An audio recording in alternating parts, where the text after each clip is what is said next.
કે જ્યારે તમે મૃત્યુ પામો છો ને ત્યારે એક વૃક્ષના લાકડા તમે સાથે લેતા જાઓ.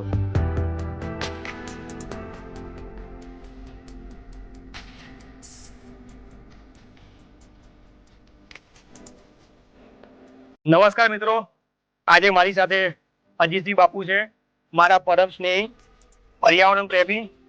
ફિલ્મોમાં પણ અમે બહુ જોડે એક્ટિંગ કરી, મારા પ્રોજેક્ટમાં પણ બહુ કામ કર્યું અને હંમેશા બાપુનું સૃષ્ટિ પ્રત્યેનો બહુ જ લગાવ રહ્યો છે.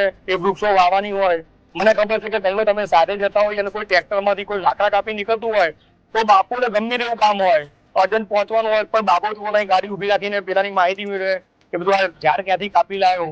એમના પોતાના ખેતરમાં અને ફાર્મ હાઉસમાં બી બહુ સરસ સરસ મજાના વૃક્ષો વાવ્યા છે. આજે અહીંયા ગાંધીનગર આવવાનું થયું. ગુજરાત સરકારનું અત્યારે પર્યાવરણ ચાલી રહ્યું છે અને અહીંયા રાજભવન ખાતે અત્યારે ફ્રી આપણે વૃક્ષો બધા આપે છે.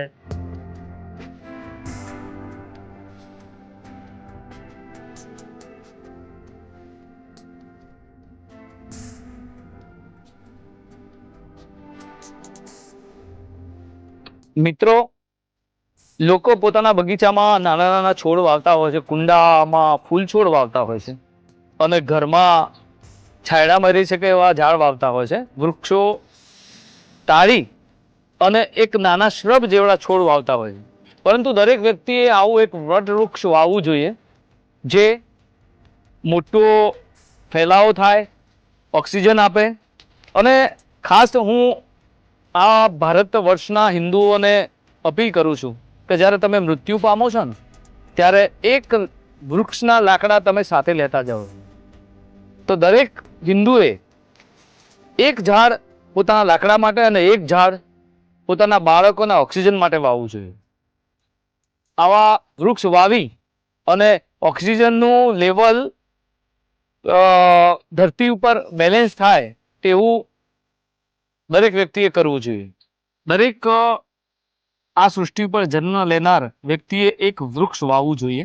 હું તો કહું છું 5 વૃક્ષ વાવવા જોઈએ, કારણ એ પર્યાવરણ માટે તો સારું જ છે, દેશ માટે સારું છે અને ઓક્સિજનના લેવલ માટે પણ સારું છે.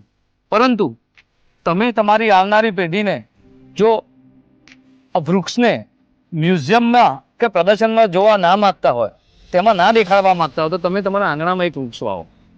વૃક્ષ એ તમે ગમે એટલા ટેન્શનમાં હોય, એના નીચે જવાથી, એના ત્યાં ખોદ કરવાથી, એને પાણી પાવાથી તમારે સ્ટ્રેસ મુક્ત બનો છો. વૃક્ષનામાં એવી તાકાત છે કે તમારા શરીરમાં, તમારા મગજમાં કોઈ પણ પ્રકારની પીડા હોય તે ભણી લે છે.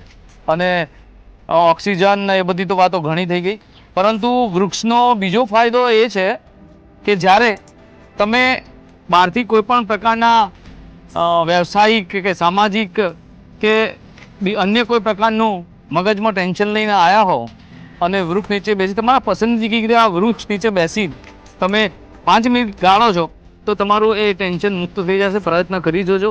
મેં મારા અનુભવથી હું કહું છું. જય હિન્દ, જય ભારત. બાપુએ સરસ મજાની વાત કરી.